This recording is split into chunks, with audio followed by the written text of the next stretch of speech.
Good morning madam. Good morning.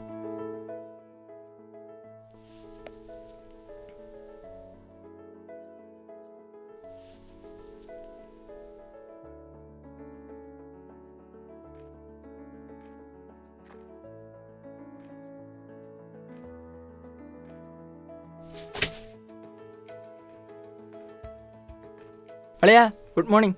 Good morning അളിയാ. നമ്മുടെ short film എന്താടാ? നമ്മളെ ഡയറക്ടറല്ലേ ഇരിക്കുന്നത് അരുണേ. അവൻ വലിയ തിരക്കില്ല. നമ്മളെ ഷോർട്ട് ഫിലിം എന്താടാ? ഷോർട്ട് ഫിലിം ചെയ്യാൻ നല്ലൊരു തീം കിട്ടണ്ടേ? ഈ നാട്ടിൽ ഇത്രയും സംഭവങ്ങളുണ്ടായിട്ട് നിനക്കൊരു തീം കിട്ടില്ല എന്ന് ഇതുവരെ.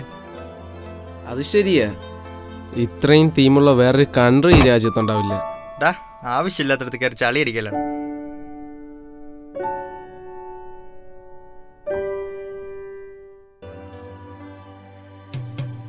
എന്ത് വാടി അങ്ങനെ തള്ളിക്കളണ്ട. റോഹൻ പറഞ്ഞാലും കാര്യമുണ്ട്. നമ്മുടെ നാട്ടിൽ തന്നെ ഉണ്ടല്ലോ ഇങ്ങനെയുള്ള ഒരുപാട് വിഷയങ്ങൾ.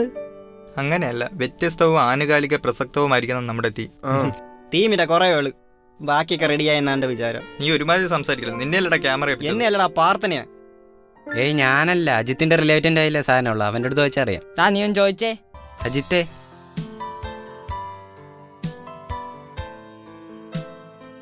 അവന്റെ ചാറ് തീരുന്നവരെ അവനെ വിളിച്ചിട്ട് ഒരു കാര്യമില്ലടാ. അവനൊന്നുകൂടെ വിളിയടാ. വേണ്ട, വിട്ടേരെ, പിന്നെ നോക്കാം.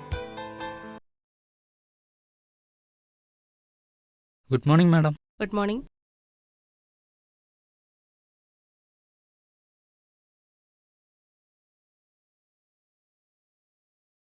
പോട്ടെ. ദേ അത് കണ്ട, ഉണ്ണിയപ്പൻ ലേസുമായി പറഞ്ഞു. താഴെ ഒരാൾക്കൂട്ടം. എന്താടാ കാര്യം? എന്തോ അറിയത്തില്ല. നീ നോക്കിയില്ലേ? ഫുഡിന്റെ കാര്യം നീ നോക്കിയനല്ല ഷാനെ.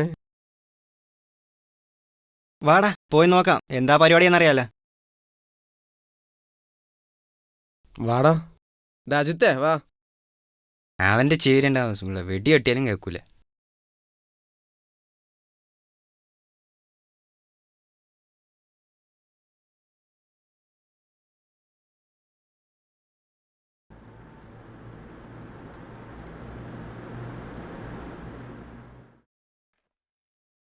പാവം അല്ലേടാ. വെള്ളം മേടിച്ച് ബോധം പോയതാകും. എത്ര പേരാ നോക്കിയെങ്കിന്? ആർക്കെങ്കിലും ഒന്നെടുത്ത് ആശുപത്രിയിൽ എത്തിച്ചൂടി? നീ എന്താ കയറിപ്പോന്ന്? നിനക്ക് ഇയാളുടെ അടുത്ത് ആശുപത്രിയിൽ എത്തിച്ചൂടായിരുന്നു? അത് ശരിയാ, നോക്കി ഇന്നേരം കൂട്ടത്തിൽ അവനുണ്ടായിരുന്നല്ലോ. കാര്യമില്ലേ? അതെനിക്ക് ക്ലാസ്സില്ലേ, പിന്നെ എനിക്കറിയാവുന്ന ആളുമല്ലല്ലോ. വാചം മേടിക്കാൻ നിന്നെ കഴിഞ്ഞിട്ടുള്ള ആരും. നീ എന്താടാ ആലോചിക്കുന്നേ? നമുക്കേ ഈ തീം എടുത്താലോ നല്ലതാ. ഏത് തീം? റോഡിൽ തളം നടക്കുന്ന ആളെ രക്ഷിക്കാതെ നോക്കിയിരിക്കുന്ന സമൂഹം. അതങ്ങനെ സൂപ്പറല്ലേ? ഇതിന് പെർഫോമൻസിന് ഒരു സ്കോപ്പുമില്ല. ലഹരിക്ക് അടിമയാവുന്ന പുതുതലമുറ കറണ്ട് തീമ പൊളിക്കും. അത് വേണ്ട, ഇറ്റ്സ് ക്വയർ കോമൺ. അരുണേ, നീ പറഞ്ഞ ത്രെഡ് കൊള്ളാം, നീ ഒന്ന് വലുതാക്കി. ഓ, അത് ശരിയാ, കുടിച്ചിട്ട് കിടക്കുന്ന ആളിന്റെ റോള് ഞാൻ ചെയ്യാം. ആ മുഖത്ത് വ്യത്യസ്ത ഭാഗങ്ങൾ വരുത്തി വെറൈറ്റി ആക്കാലോ. അത് എങ്ങനെയുണ്ട്? ഏഞ്ഞിച്ച് പോടെ. ഷോർട്ട് ഫിലിം ക്ലിക്കാവാൻ പറഞ്ഞതാ, വേണ്ടെങ്കി വേണ്ട.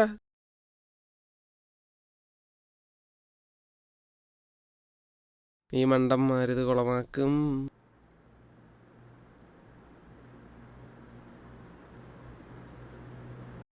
ഡാ, നമുക്കൊരു വീഡിയോ എടുക്കാം. വാട്സാപ്പ് ഇട്ടട്ടെ, വൈറലാക്കാം. നമുക്കെന്നാലേ ക്യാമറ വെച്ചെടുക്കാം. വേണ്ടടാ, യൂസഫ് അലിയുടെ അടുത്ത് വേണ്ട. ചോദിച്ചാൽ അറിയാൻ പറ്റൂല, അവന്റെ അടുത്ത് തന്നെ ചോദിക്കണം. യൂസുഫ് അല്ലടാ, സാമി യൂസുഫ്. അജിത്തിനൊരു കോൾ ഉണ്ടേ. അയത്തെ അജിത്തേ, നിനക്കൊരു കോളുണ്ട്. മാഡം വന്ന് പറഞ്ഞിട്ട് പോയി.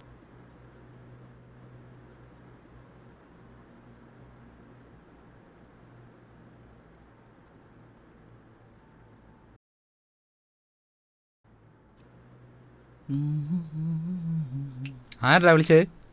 അത് വീട്ടിൽ നിന്നാടാ. വീട്ടിൽ നിന്ന് വിളിക്കാൻ എന്താ കാര്യം? അച്ഛനിവിടെ എത്തിയെന്നറിയാൻ വേണ്ടി അമ്മ വിളിച്ചാടാ. നിന്റെ വല്ല തോന്നിയ ദിവസം വീട്ടിലറിഞ്ഞോ? അത് ചോദിക്കാനായിരിക്കും വന്നത്. ഫീസ് അടയ്ക്കാൻ വരുന്നേടാ.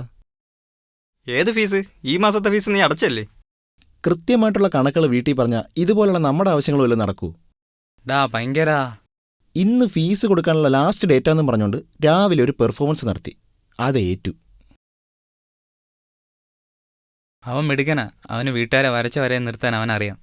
ഇത് ശരിയാണെന്ന് എനിക്ക് തോന്നുന്നില്ല. എന്ത് ശരിക്കേട്? മര്യാദ ചോദിച്ചാൽ ഒരൊറ്റ രൂപ പോലും വീട്ടിൽ തരില്ല. നമ്മളെ ആവശ്യങ്ങൾ നടക്കണ്ടേ? നീ എന്താടാ റോഹ ആലോചിക്കുന്നത്?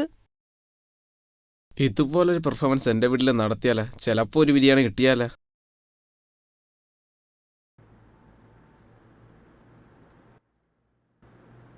അജിത്തേ,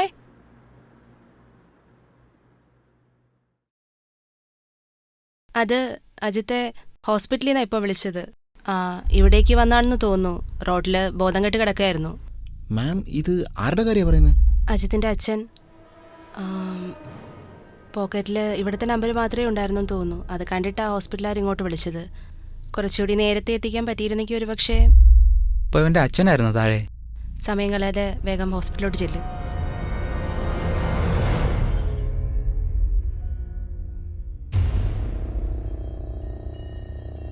ഡാ എന്തെങ്കിലും അസുഖം ഉണ്ടായിരുന്നോടാ? എനിക്കറിയില്ലടാ. ഇത്ര അടുത്ത് എൻ്റെ അച്ഛൻ വീട് കിടന്നിട്ടും എനിക്ക് രക്ഷിക്കാനായില്ലല്ലോടാ. ആശുപത്രി പോകാൻ വെച്ചിരുന്ന കാശുമായിട്ടാണ് അച്ഛൻ ഫീസ് അടയ്ക്കാൻ വന്നത്. അമ്മ പറയുമ്പോഴാ ഞാനിതൊക്കെ അറിയുന്നത്.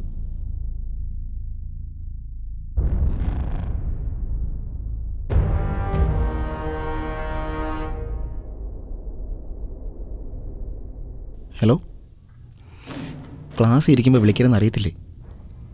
എന്താ ഇങ്ങോട്ടൊന്നും വന്നില്ല? ഹോസ്പിറ്റലിലൊക്കെ പിന്നെയും പോവാമല്ലോ. വരുമ്പോൾ വിളിക്കാം. ശരി മാം. ഞാൻ എൻ്റെ അച്ഛനെ മനസ്സിലാക്കില്ല. സമയത്ത് ആശുപത്രി എത്തിച്ചിരുന്നെങ്കിൽ എൻ്റെ അച്ഛൻ രക്ഷപ്പെട്ടനാണ്. ഞാനൊന്ന് ഇറങ്ങിച്ചെന്ന് നോക്കിയിരുന്നെങ്കിൽ. അച്ഛനും അമ്മയും പറയുന്നത് ഒന്നും ഞാൻ കേട്ടിട്ടില്ല. കുറച്ച് സമയം പോലും അവർക്കൊപ്പം ചെലവഴിച്ചിട്ടില്ല. ഈ ഫോണായിരുന്നടാ എൻ്റെ ജീവിതം, ഇതായിരുന്നടാ എൻ്റെ ലോകം. ഇതിൻ്റെ ഈ ശബ്ദം കാരണം ജീവനുള്ള ഒരു ശബ്ദവും ഞാൻ കേട്ടില്ല. എനിക്ക് കേൾക്കണോടാ എൻ്റെ അച്ഛൻ്റെ ശബ്ദം.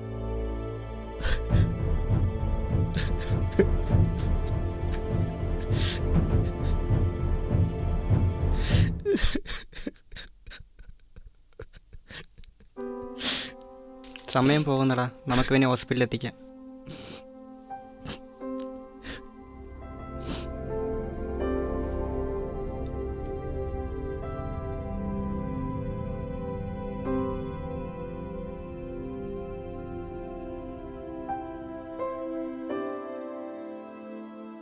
കണ്ടില്ലേ, ഇതുപോലുള്ള എത്ര സംഭവങ്ങൾക്കാണ് ദിവസവും നമ്മൾ സാക്ഷികളാകുന്നത്.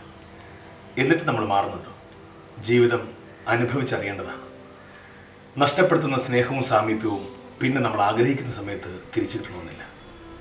അതോർത്ത് പശ്ചാത്തപിക്കാൻ മാത്രമേ നമുക്ക് കഴിയൂ. The repentance.